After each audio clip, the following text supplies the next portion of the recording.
Guidance includes practical actions and checklists for administrators, teachers, parents and children.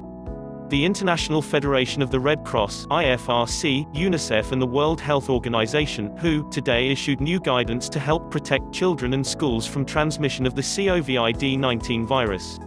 The guidance provides critical considerations and practical checklists to keep schools safe.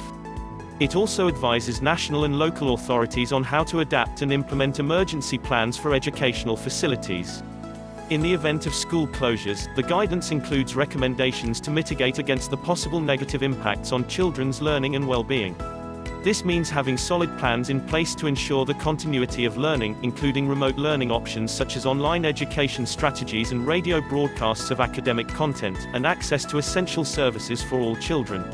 These plans should also include necessary steps for the eventual safe reopening of schools.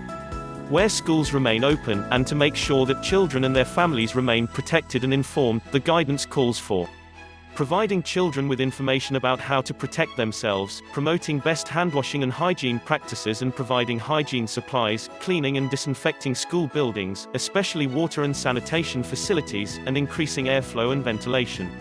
The guidance, while specific to countries that have already confirmed the transmission of COVID-19, is still relevant in all other contexts.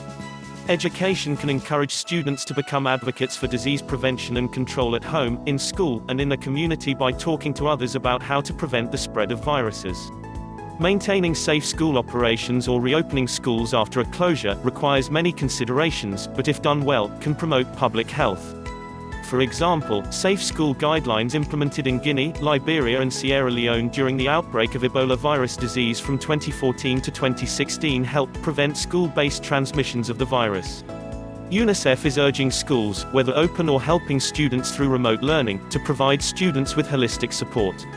Schools should provide children with vital information on handwashing and other measures to protect themselves and their families, facilitate mental health support, and help to prevent stigma and discrimination by encouraging students to be kind to each other and avoid stereotypes when talking about the virus.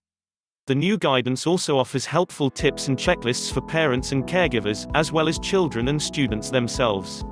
These actions include monitoring children's health and keeping them home from school if they are ill, encouraging children to ask questions and express their concerns, and coughing or sneezing into a tissue or your elbow and avoid touching your face, eyes, mouth and nose.